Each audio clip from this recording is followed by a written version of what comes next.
Hi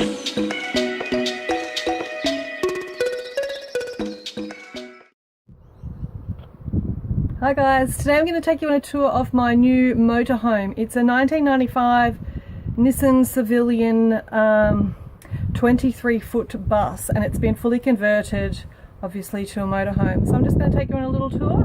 I hope you enjoy. She is the 93 Nissan Civillian.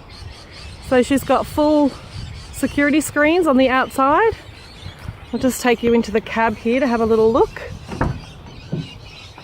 Now it's a bit rough. I may give this the dash a bit of a makeover. There's some nice vinyl paint that you can get to give this a nice new colour and a makeover. We obviously need some new seat covers and some flooring. Down here you can just pop in some marine carpet, which will do the trick perfectly. Top of the bus we have 400 watts of solar, and there's a big rhino rack up there and a toolbox. In here is gas for cooking. So we've got a nice little ladder up there to access the solar, the rhino rack and the toolbox. And we have this extra room on the back here for either a scooter or a postie bike. And some push bikes out there on that rack. And down here we actually have a tap used for washing your feet at the beach. We have a tow ball as well, which is good if you want to tow like a box trailer or something for some extra storage. Okay, so in this back compartment here,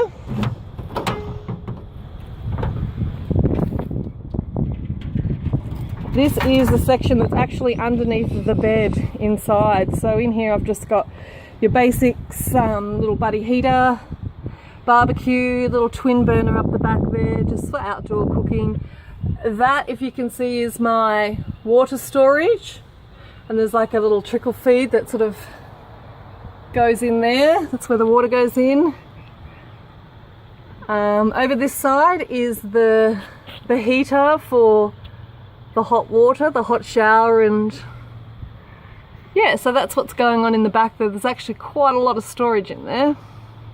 Okay, so this is inside. This is the little step as you come inside, and the first thing we have here is a modular lounge, which I think is sort of maybe a little bit rare in these types of buses.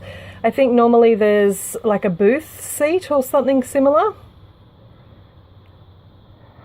So I put up that nice little decorative plant up there on the left, and just to sort of make it a little bit pretty.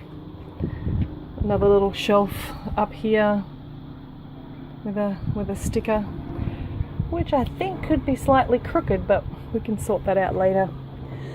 Okay, so as you come in, underneath this lounge is actually all storage.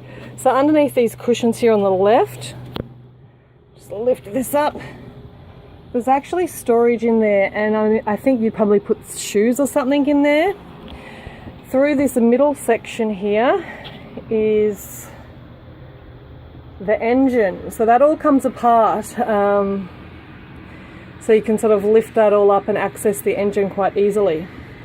I put up this little curtain here, just so when you're sort of in the cab, in the back here, you can't see through, and it's sort of, I guess, so you get a lot of heat in that cab up there, so it sort of blocks a lot of that out.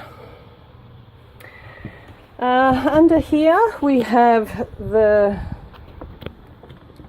battery storage for the solar, and there's the little control panel inverter down there in the corner. This side we've got some more storage down in there. So I've actually got a bunch of tools down in there. Up here I've just got a bit of a stereo,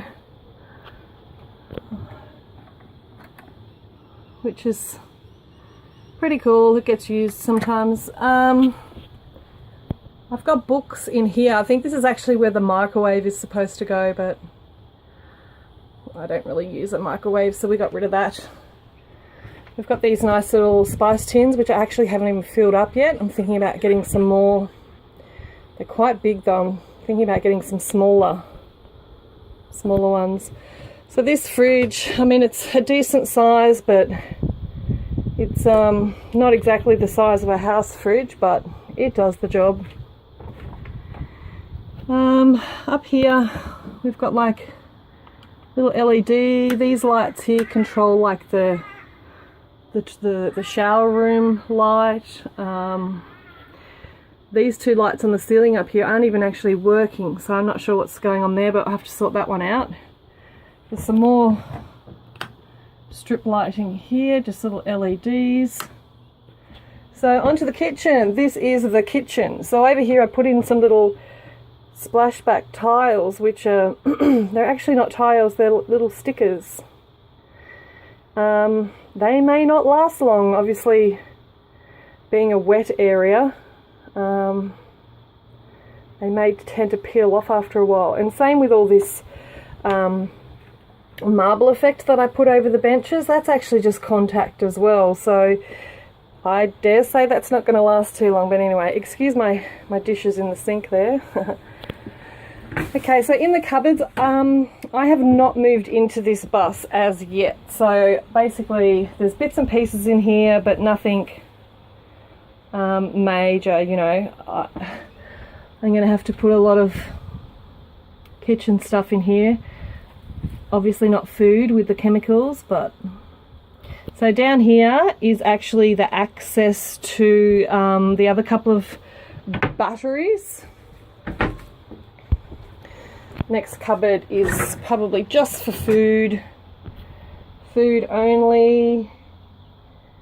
We've got like a gorgeous little gas 3-burner here, which is perfect. Some aren't usually that big, although I do not have an oven in here, which is a bit of a bummer, but I'll probably just use a toaster oven. Up above that we have a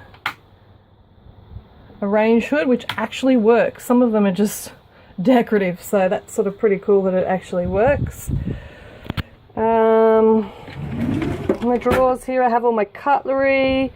Now I'm a little bit torn. This cutlery here is a few $100 worth. It's the good Stanley Rogers. It's really heavy, but it's good quality, but I think it's too heavy for travel, so I'm actually thinking of just using the bamboo cutlery permanently, because it's just so light and perfect for traveling. The rest of these drawers here, I've got a lot of bamboo plates, and yeah, but these drawers really need to be cleaned out because they are in a bit of a shambles, a bit of a mess. Everything's just been pretty much thrown in. So up the top here in these little cupboards, they're empty at the moment. Don't have anything going on. Just a couple of cups in there, glass.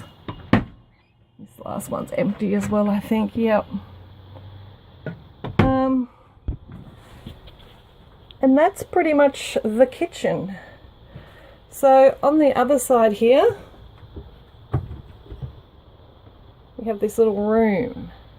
There's a lovely full-size mirror there, which is quite handy. This is the shower room.